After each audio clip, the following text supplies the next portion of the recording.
Tweet, November 16th, 2020. Could someone please put together a supercut of all the Ratatouille musical TikToks so I don't have to keep searching for them? This one has a lot of them. The recipe for success is a banger. RJ Christian is my favorite of the bunch. His Anyone Can Cook and the reprise he posted on his TikTok are legitimate earworms. Also, is this a sign of your next essay? Not the next one. December will be holiday themed, but like, filing this away for future reference. Look, we all know why we're here. Let's not waste any time. Say the line, Bart! I praise you, my Ratatouille. May the world remember your name.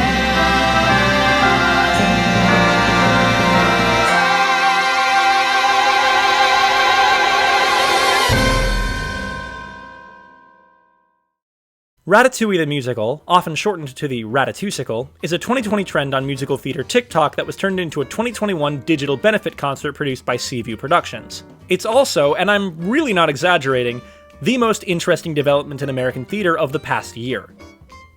My introduction to the Ratatousical came in mid-November, as I'm not on TikTok, and after delving into the ocean of content, I had a pretty solid idea for a video essay about the trend. I wanted to analyze the musical tropes that the majority of the popular videos were mimicking, for some summary about how we define musical theater as a composition genre. And that would be a fine thesis, and if someone else wants to run with that, please go ahead. But the Ratatousical very quickly and publicly became something much, much bigger than just a trend among out-of-work musical theater artists on TikTok. It became something I don't think we've ever seen before, and something that even the creators of the benefit concert may not have known they were making. So here, a month and a half after the trend has already died down, I'm here to ask the question: is the Ratatousical the future of musical theater?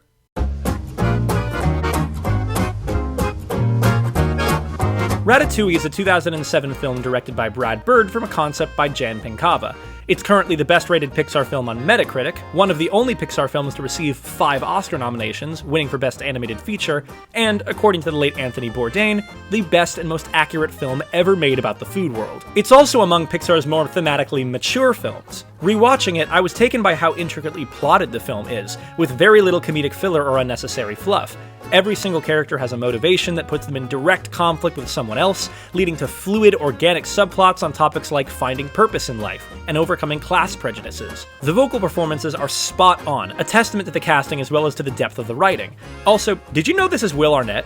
I killed a man with this thumb. I would rank it as an S-tier film in the canon. Go watch it if you haven't recently, it's great. While Ratatouille was popular on release, it never achieved the sort of cultural footprint shared by most of its fellow Pixar films. Oh, to be certain, Disney put it all over Disneyland Paris, even building a ride based on the film, Remy's Ratatouille Adventure, which will soon be built in Epcot as well. But more than 13 years after its release, Ratatouille is not the media franchise that Toy Story or Cars is, which makes sense being a more contemplative, subtle film. On top of this, while Disney Theatrical Productions has, at time of writing, adapted 9 films into Broadway musicals, none of them were based on Pixar films. There have been 2 Pixar films adapted for the stage, Toy Story and Finding Nemo, but these are both hour-long adaptations running on the Disney Wonder Cruise Line and at Disney's Animal Kingdom respectively. Both were created by Walt Disney Creative Entertainment, the branch of Disney Imagineering that develops theme park shows rather than Broadway musicals. This is why there are 2 stage versions of Frozen that look extremely different. No judgment on the quality of the work, to be clear, but different teams aiming for different audiences. Okay, quick update. I realized while researching that there's actually 3 Frozen musicals. There's the version on Broadway, there's the version that was at California Adventure, and there's also now a version on the Disney Wonder Cruise Line that replaced the Toy Story musical, which is technically it's adapted from the California Adventure version, but it has a different director, so I'm counting it as a 3rd adaptation, so slight correction there. All this to say that if you'd asked me in July 2020 which Pixar film should be adapted into a Broadway musical, Ratatouille wouldn't have been my first pick. I would have picked WALL-E. But even then, I would admit that Ratatouille had some potential as a Broadway musical, more than other Pixar films, if Disney could be encouraged to take some real risks in adaptation, Lion King style. But as we learned last August, it wouldn't be Disney that would get the ball rolling. By early 2020, the main theme from the Ratatouille score, Le Festin, had already achieved a sort of mimetic presence on TikTok, appearing over videos of people cooking beautiful dishes, and for some reason, people ended up doing a lot more home cooking that year.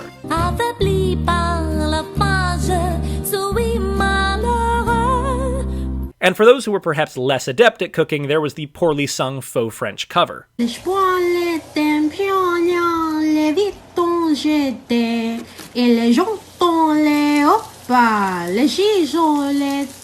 Then, on August 10th, 2020, elementary school teacher Emily Jacobson was thinking about a trip to Walt Disney World that had been cancelled by the, circumstances behind the home baking trend.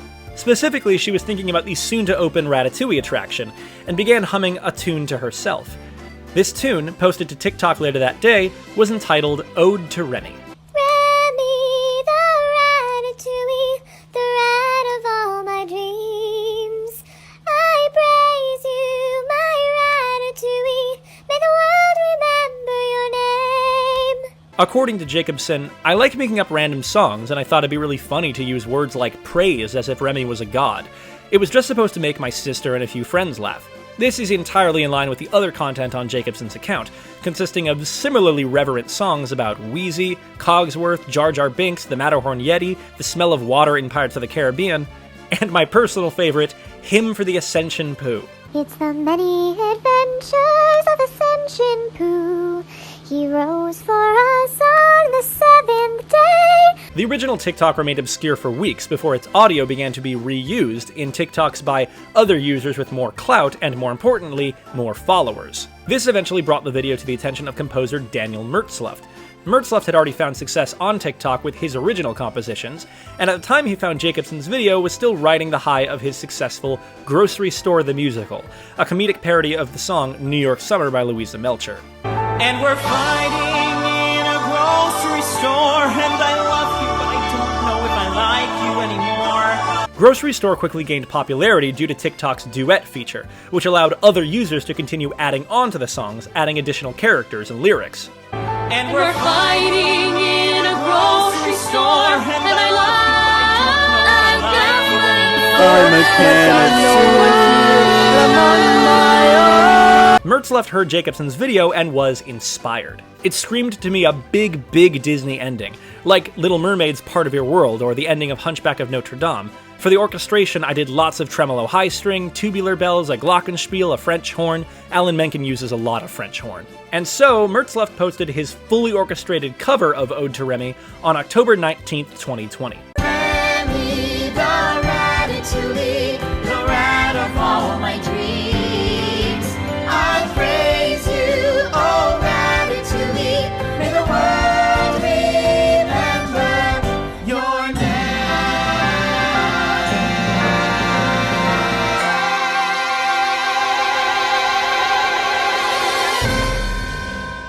In the first few days after Mertzluft's video went up, there was an initial burst of people duetting it in the same manner as Grocery Store. Your name,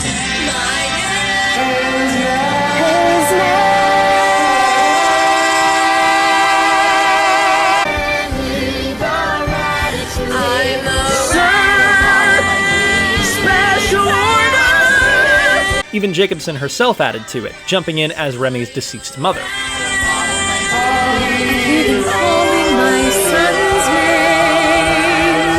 But then, something changed. People began posting responses to the song that weren't just duets. Mertzluft's video had listed the song as an Act 2 finale, which meant that there was a whole musical's worth of content still to develop, and people began writing. Fast.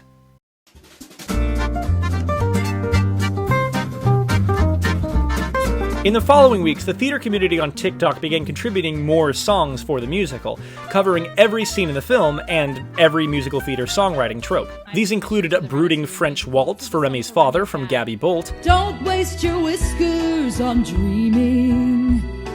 Try to see life as I do. A tango duet as Colette teaches Linguini to cook from Blake Roos. If you want to make it in the kitchen, yes, ma'am, you can't just flail your arms on. And a solo for Linguini written by Nathan Fossbinder and performed by Dear Evan Hansen star Andrew Barth Feldman.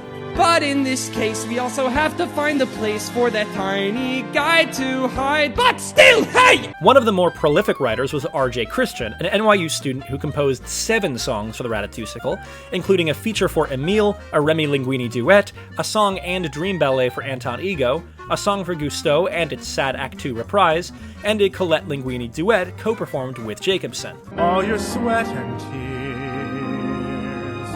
are like oil in the pan.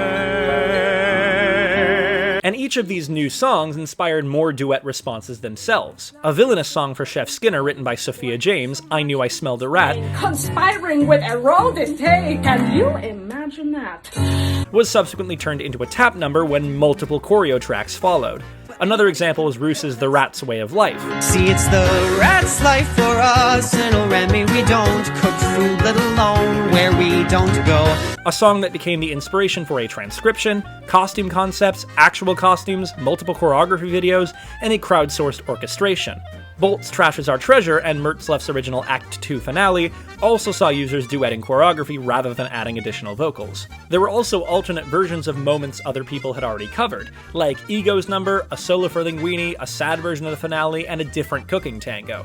There were songs for when Remy makes the soup, when Skinner begins to investigate Linguini, when Remy learns to control Linguini, when the old woman with the gun appears, and the first contributor with a Tony Award nomination, Broadway actor Kevin Chamberlain. Anyone can cook, anyone can cook. All you have to do is look inside yourself. The show expanded beyond music and dance, covering every part of the musical process. Graphic designer Jess Siswick gave the production a professional-grade logo and key art. Shoebox Musicals created a lighting design for the finale on the Wicked set, before expanding to build a unique set for the Ratatousical. Costume concepts were plentiful, sparking disagreements about how to represent a rat in human form. There was also a makeup tutorial, and more than one puppet concept. This needs to be turned out, I think. Regardless. Alec Powell contributed a fully orchestrated overture, utilizing snippets from some of the more popular songs by that point, contrasted with another entirely different overture submission from the Theater Lovers. There was a video of a stage manager calling the overture and then calling the opening of Act 2, there were merch suggestions including a custom-sewn sweatshirt, and there was a TV trailer with voiceover. As the trend continued from October into November, the pitches got a little more squirrely, leaning further into the inherent absurdism of the concept. This is the Ratatouille Intermission. You know, I loved the use of shadow puppets in there. I think I saw that on TikTok. Yeah, I think I did. This isn't the tango song! They got rid of the tango! Wrong.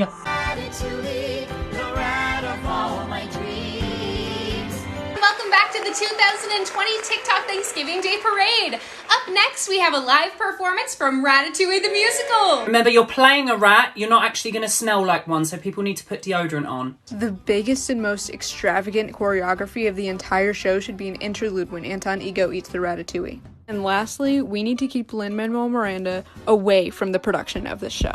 Oh, about that. My name is Remy and I'm making Ratatouille. Life is like a movie, my occupation taking a U. We used to suffer in the sewers, finding food to survive. But I aspire to thrive. What good is cheese without onions and chive? Some users criticized the finale lyrics for being inaccurate. Like, at some point we're gonna all look at each other and go, that line has to go, right? It's not very good. Followed by multiple defenses when people criticized the finale lyrics for being inaccurate. A, Remy's not a Ratatouille, and B, the humans don't know that Remy is named Remy.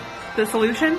Remy's dad. It doesn't matter if the humans don't know that Remy's name is Remy, because it's Remy's dad and the other rats going, Remy. Unrelated to the musical, the performance artist Jonathan Leons was, at the time, cavorting around the NYC subway system dressed as a rat, so that also got roped into the Ratatousical hype, resulting in a formal audition. While an account did pop up with the intention of consolidating the wide array of content into one cohesive musical, the trend remained a decentralized jumble, traced through hashtags and shared audio. Even my overview of it is in no way comprehensive of everything people were doing within the trend. In fact, part of the appeal was, aside from the slight status of more views or more people duetting the older TikToks, the decentralization of the musical made every participant feel like they were on relatively equal footing.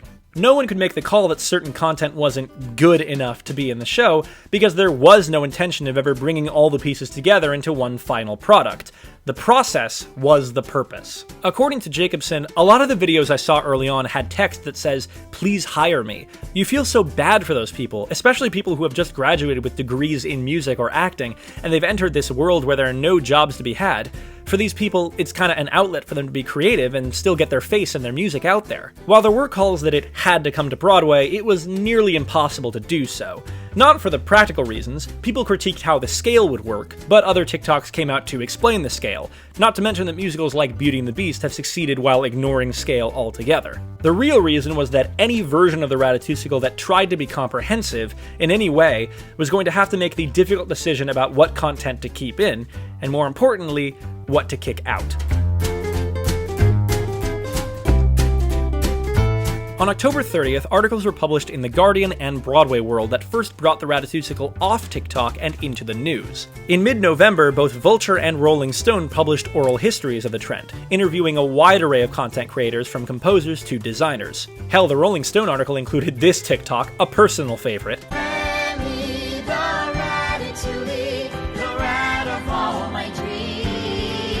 The theses of these early articles were more focused on the ingenuity and the collaboration, rather than wondering where the trend would go from this point. Quoth E.J. Dixon for Rolling Stone, "It's a burst of goofy creativity that could only have happened on TikTok, with its collaboration-friendly features like Duet, and only with theater kids, with their inexhaustible willingness to go all in, committing to a bit." Dixon's article was the only one to ask the creators whether they thought the musical was actually stageable. Mertzluft said no, Christian said yes, and Bolt replied, "There's a cynic in me that goes, there's nothing that's gonna amount from this crazy idea. It's just gonna be 15 minutes of fame." But the other half is like, if Disney wanted to do a showcase and they asked if you wanted to be involved, of course you're going to say yes. So, technically, the first Disney representative to comment on the Ratatousical, depending on how broadly you define representative, was Patton Oswalt, the voice of Remy in Ratatouille. He shared the trend on Twitter on November 14th, voicing his approval and tagging director Brad Bird. But the first indication that Disney themselves was aware of the trend came on November 20th. The Disney Parks account on Instagram posted a preview of the under-construction Ratatouille attraction in Florida, featuring Disney Channel star Milo Manheim improvising a rap as his audition for the Ratatouille musical. Remy, the rat, was always sort of different. While the pack was eating trash, Remy was whipping dishes. The following day, Pixar's Instagram account posted this nondescript photo of Remy with the caption, "The rat of all our dreams." And on the same day, Playbill.com shared a fake playbill for the Ratatousical, using Siswick's key art on the cover and featuring a list of TikTok participants inside. Not just composers, but a full design team, based on the most popular videos in the trend. And one day after that, Disney on Broadway tweeted lyrics from Jacobson's original song. Every time I think it's over, there's something new. The question on everybody's mind since the trend had taken off was whether or not Disney was planning to copyright strike the Ratatousical out of existence. Now, creators had 3 separate messages from Disney that they knew about the trend without a single cease and desist. The project, as far as anyone was concerned, was going full steam ahead. News articles covering the trend rose in prominence, including CBS, NBC, NPR, Paper Magazine, USA Today, and finally a write-up in the New York Times on November 30th. The conversation was just beginning to turn to a new phase. Could the Ratatousical actually be produced? How far could this trend go? The answer, it turns out, would surprise nearly everyone.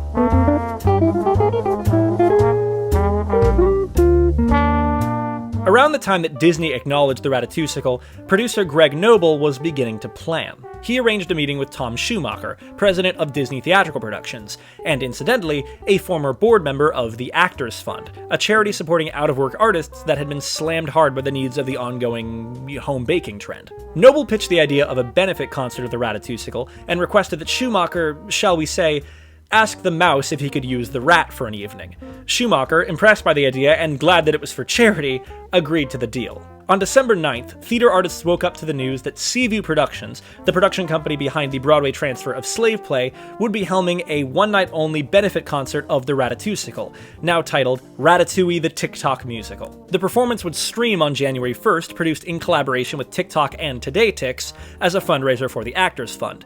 The original TikTok writers would be compensated for their work, and most shockingly of all, one of the executive producers was Slave Play author Jeremy O. Harris, who had moved from being initially dismissive of the Ratatousical. The only Broadway producers that could produce a Ratatouille musical on Broadway are Disney producers, and they are not going to with a bunch of writers on TikTok to fully in support of it. So TikTok, I was wrong.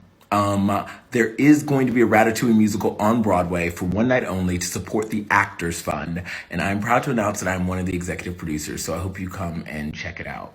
On December 17th, the creative team was announced. Lucy Moss, whose musical Six was scheduled to open the day that Broadway shut down in March. Choreographer Eleanor Scott, well known as a TikTok personality in her own right, in addition to founding the group Elsco Dance. Michael Breslin and Patrick Foley, creators of the actually best theater of 2020 digital hit Circle Jerk, would write the book, while the score would be performed by the Broadway Sinfonietta, a 20-piece, all-female, majority POC orchestra. 11 TikTok creators were listed as involved, with promises of more to come. These included Jacobson and Mertzluft, Natch, and 9 more, all of whom were songwriters and composers. Then, on December 28th, the cast was announced, and it's incredibly stacked. Feldman and Chamberlain were the only TikTok stars to join the cast as Linguini and Gusteau, which many people expected. What they did not expect was Wayne Brady, Adam Lambert, Ashley Park, Mary Testa, Andre DeShields, Titus Burgess. Like, honestly, what is happening? And apparently the producers didn't tell the TikTok writers about this casting until it was announced publicly, because their reactions were gold. Ratatouille, you gotta stop posting this when I'm just waking up. Are you telling me that Wayne Brady is going to be singing my song? Lucy Moss's explanation of the casting process was, the question I kept writing in emails and asking at any stages was, who's the most iconic person to do this job? Seeing that Titus Burgess is singing my song, like, I would scream and die. A lot of it was about trying to make choices that would make people scream and die. Mission accomplished. By the time the show premiered on January 1st, 2021, they'd sold 123,000 tickets and raised over $1 million for the Actors Fund.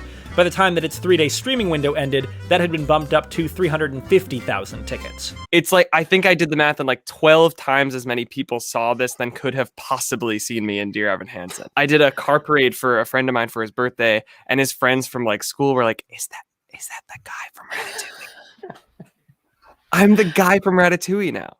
It's incredible. I would not have it any other way. The production raised $1.9 million for the Actors Fund, an organization that, in 2020 alone, provided over $18 million in support to artists. And while the production is undoubtedly the work of artists doing the absolute most to make the show fun and engaging, part of the joy comes from the fact that it's a little bit slapdash. You can feel while watching it the month-long sprint to pull the whole thing together.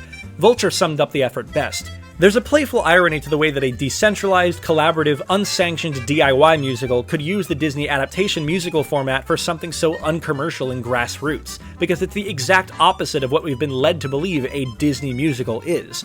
You could almost call it punk if it wasn't a web of show tunes about a cartoon rat. And there were truly so many good moments in this musical. The strange and somehow perfect casting of Lambert as Emile, the fluid and smooth editing work during transitions and in framing the shots, the way in which Andre DeShields mimes eating ratatouille, the commitment from the Six cast as backup dancers, Wayne Brady going full out with his costumes and props, Titus Burgess mispronouncing the hell out of the phrase gay Paris. I was an artist in gay Paris. And the fact that their response to the Remy is not a Ratatouille discourse was to ignore it entirely and sing the finale dead straight.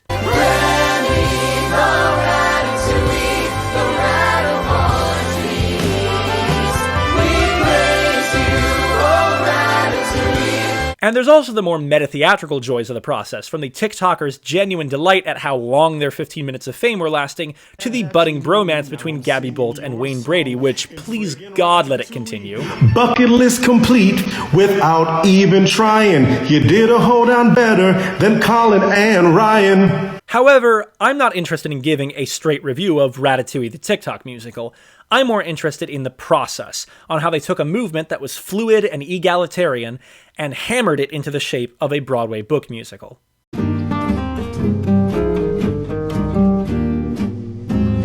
Quick note, for clarity, I will be referring to the January 1st reading as the Seaview production and the TikTok trend as the Ratatousical from this point onward. At the time the Seaview production was announced in early December, my first logistical question was how the writers planned to reformat a trend as broad as the Ratatousical into something approximating a Broadway book musical. With no director, writer, or producer acting as a unifying force, the content on TikTok was essentially anyone throwing any interpretation of the material into the ether, and not even waiting to see what sticks.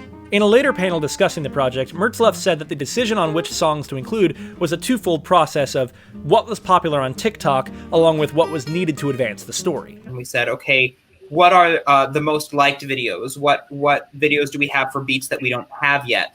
And that's where Remember My Name came in, that Kate Leonard and I wrote brand new. We realized we didn't have anything for that beat. The idea being that if there were two popular songs dramatizing the same moment, the better of the two would be selected. There was also a song that got cut in the middle of the process, which the team referred to as Ominous Number 7. We knew that there was a number 7, which was a love song, something. 2 days before the recording session, Macy, our orchestrator, texted me and was like, do we have a number 7? I was like, I'm going to guess not. And I think I called Greg and was like, number 7's dead, right? They're like, oh, yeah. If you rewatch the Seaview production, you can actually see this cut in real time. The dialogue sets up the entrance of a song before cutting away to Remy explaining the plot.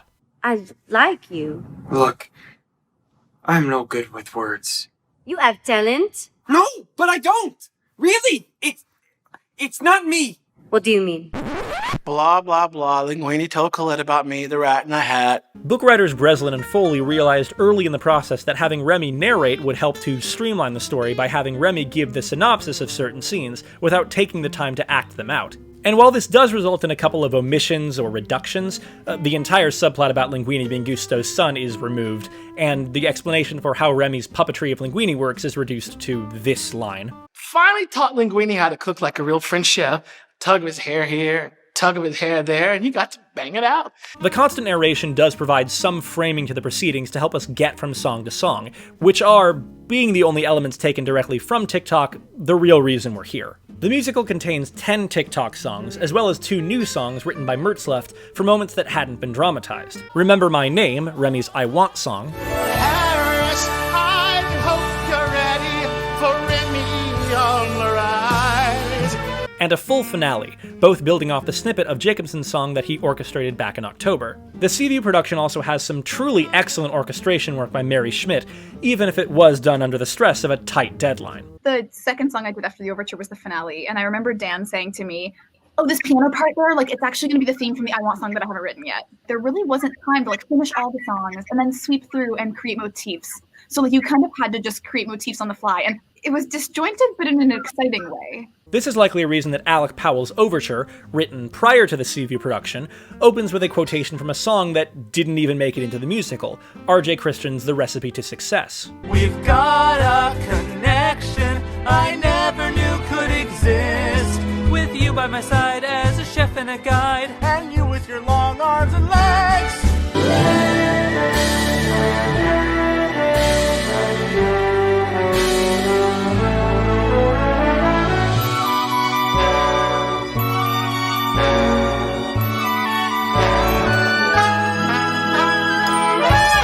Another detail about the Ratatousical trend compared to the Seaview production is the lack of direct parodies. While there were a handful of TikToks that added new lyrics to existing music, even these were by and large parodies of the Ratatouille score itself. Lights up on Remy as he sifts through the waste, with his family ignoring his acute sense of taste.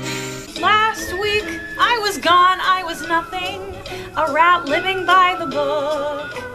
Now I'm here, finally seen, and even more I can cook. What made the Ratatousical stand out, especially from material like Mertzluft's Grocery Store, was that most of the songs avoided being tongue-in-cheek. They were aware of the tropes and leaned into them, but committed to the bit and never broke the fourth wall with direct references to other material, or the recognition that the idea was inherently ridiculous. To have a full show that retains that level of thoughtful parody is impressive. To have an entire movement by multiple artists who locked onto that style and replicated it is nothing short of a miracle. But here in the Seaview production, we get Radical songs for radical rats. Radical songs for radical rats. Go, go, Remy.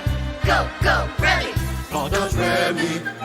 Not Remy the rat. Kiss your friends goodbye. A short one and the fat one. Which speaks to perhaps the most important element of the Seaview production, treating the lack of polish as a feature, not a bug. According to Greg Noble, the worst thing that could ever happen would be to Broadwayize this thing and take 8 months or 8 years trying to make a musical that didn't feel authentic to what had been created online. We couldn't miss the moment. Jesse Green, in his formal review of the production for the New York Times, criticized the shallow book and the often strange pacing.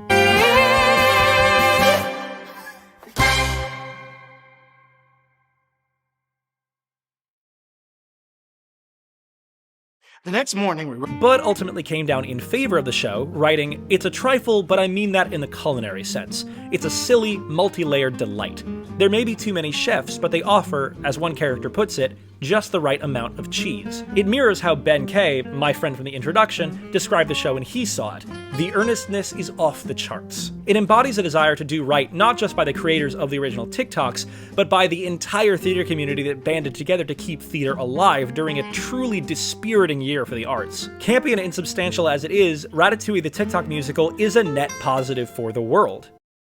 Which is why, when I hear this production discussed as the culmination of the Ratatousical trend, as the finished product of a crowdsourced workshop, I feel let down. As I watched these incomparable Broadway artists put the absolute most effort into this project that's so fundamentally silly, something tugged at the back of my mind, a sense that something had been lost in translation, and I wanted to figure out what it was.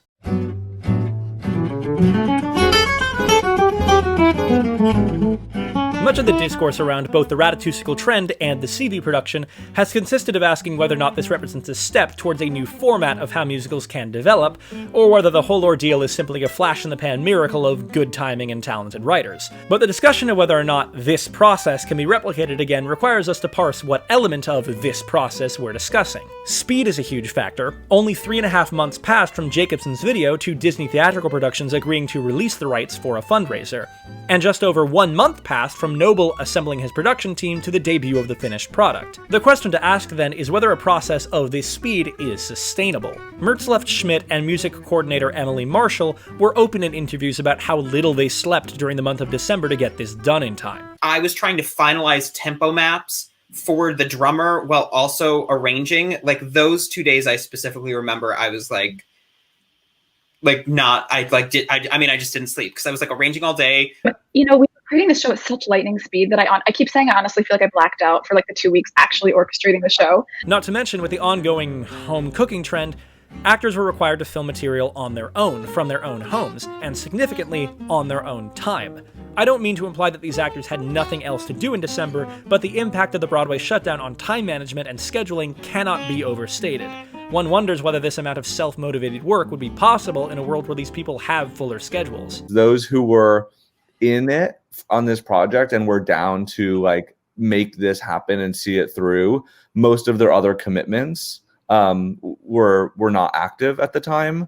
But it also meant that, people also had to blow off family obligations, and Daniel and the music team famously finishing orchestrating and listening to mixes on Christmas night at 3 a.m. How about the generation of the material itself? Could another TikTok musical arise organically on the platform?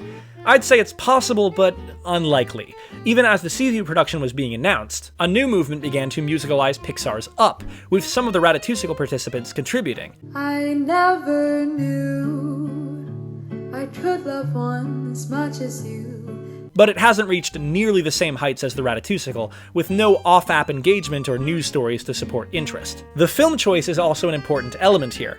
While Disney and Schumacher were willing to release the rights to Ratatouille for one day, if the next Disney musical to gain traction on TikTok is something like Lilo and Stitch or Zootopia, a non-musical film that remains lucrative and which Disney could presumably consider adapting for the stage themselves, it's less likely that Disney would let it go even as far as a charity reading. Okay, but what if Disney was out of the picture entirely? What if it was an original musical, like Grocery Store but full length?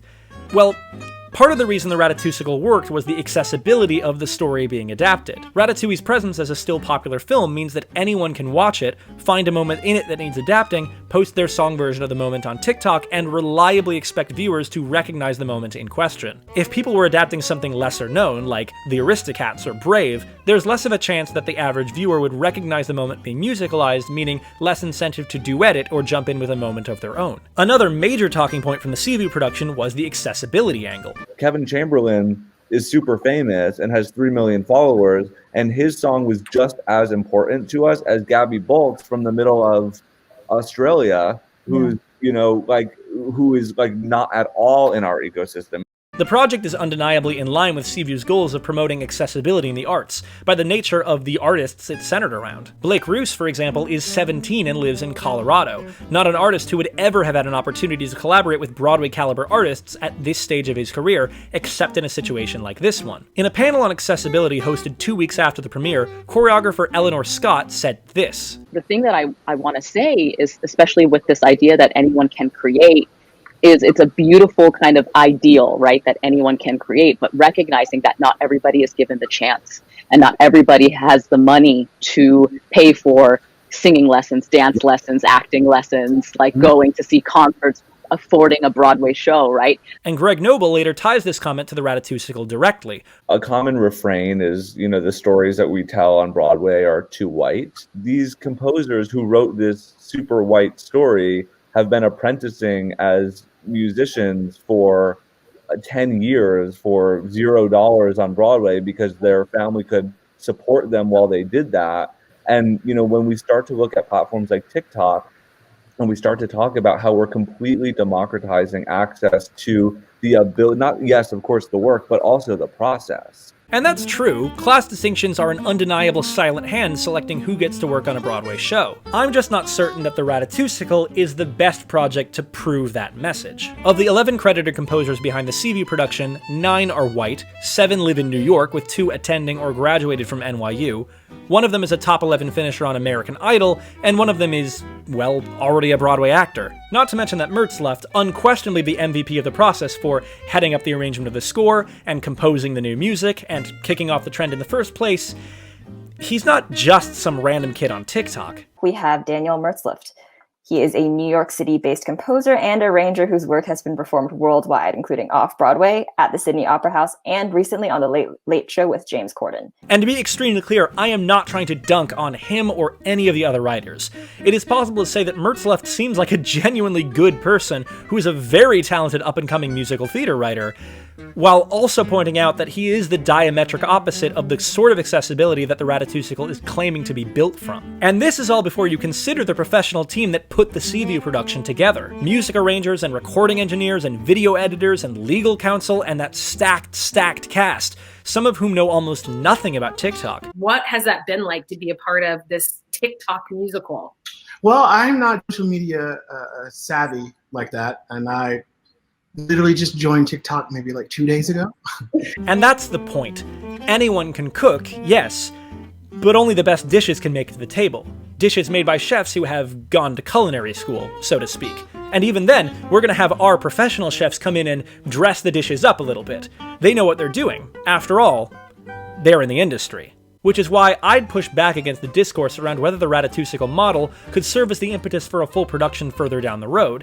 One reason that the Ratatousical worked was because it was a blue skies process that wasn't at all concerned with producibility. And not just producibility in the practical sense of staging and IP rights, it was unconcerned with the larger issue of cohesion, taking all that material and winnowing it down into an end product that felt finished. There are clips in the interviews with the creators where they're asked to comment on the historical significance of the Ratatousical, and they tend to shy away from the question. And did at any point you think to yourself, like, I am part of a historic theatrical moment? Because I keep saying, oh wow, well thank you, we all are. While it may seem funny to say so, I do believe that the Ratatousical is a breakthrough moment in theater history, however small the break may be. The difference is in what the breakthrough was. For Greg Noble, the historical moment was discovering that the TikTok theater community could be both a networking tool for discovering younger creators and a collaborative force that organically generates the raw material for a popular musical. For myself, the historical moment was discovering that a trend developed by the TikTok theater community could instill an emotional response in me without being adapted further. Seaview saw a process that could become a product. TikTok saw the process as the product. Now, one thing I do think that writers and producers should take into consideration is the open access of this process as it developed. Even without an end goal in mind, the Ratatousical grew in popularity based on feedback from its audience. Not that they were selecting which songs to use, but that the movement arose from a desire the audience was expressing openly, rather than a shadowy group of producers and writers trying to guess what the public wants. And regarding the speed of the process, the Seaview team are definitely aware that the circumstances of putting the musical together in a month are unique, and there's a middle ground between a process lasting 4 years and 4 weeks. As the people who were behind this production that happened in 31 days, that it's important for us to acknowledge like the harm that these processes also do cause. We're talking about more ways to make more things, and what does a 90-day period look like, right? It gives you a lot more breathing room, and it's still really quick for the development of a brand new musical. Developments like those do feel suitably revolutionary. Should future productions attempt a Ratatousical style process that does aim for an end product from the start? In my view, the most important lesson to take away from the Ratatousical saga isn't how digital media artists can feed into theater, but how theater artists can feed into digital media. If producers like Noble and companies like Seaview start seeing the TikTok trend as its own end product,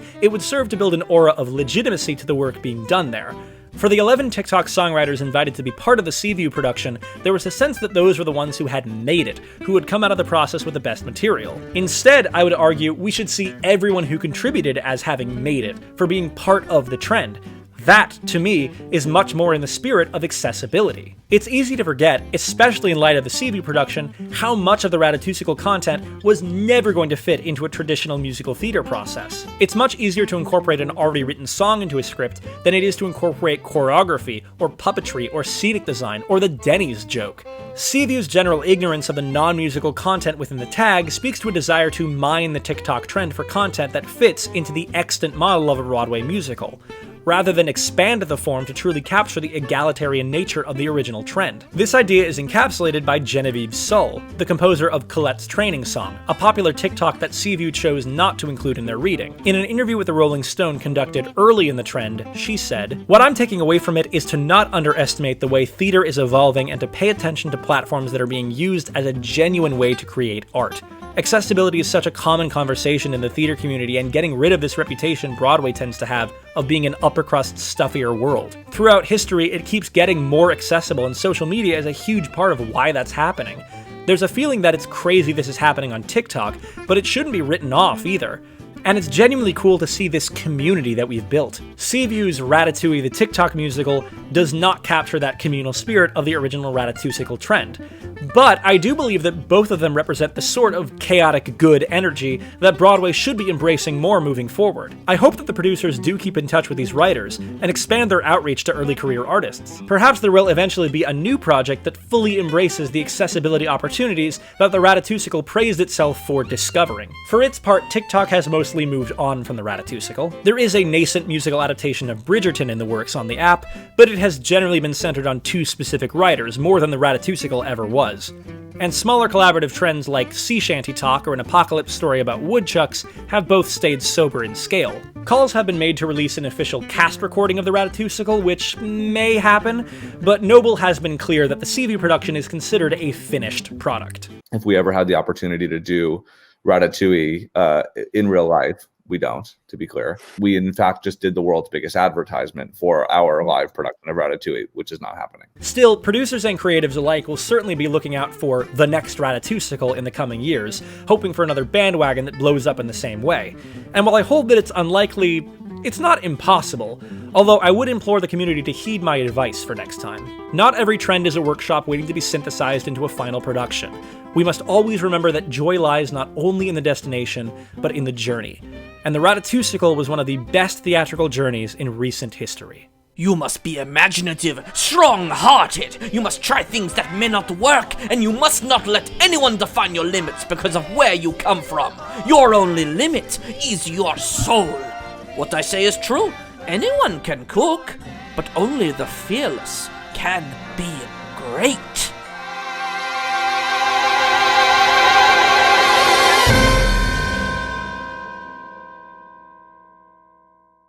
Was so inspired by this film, which really is the portrait of an artist. And this artist is being pushed down by the world. And I think these obstacles that this rat faces, what are our obstacles as artists today? And so that informed the changes that we made to the story to bring it to a modern audience. Yes, we did remove the song Anyone Can Cook because this chef Gusteau really is dead, which makes the rats feel very lonely and the audience feels lonely as they watch. The forces of change in the world, these are violent changes, violent acts, and so that is why during that final scene, the gilets jaunes storm the restaurant, lots of blood. It is the real world coming into this fantasy one, it's real. I did consider whether we wanted to have a set, and in the end, I asked myself, what is a set? It is the world, yes, and we are here in the world already. So Ratatouille is a film which, of course, justifies having an onstage film crew.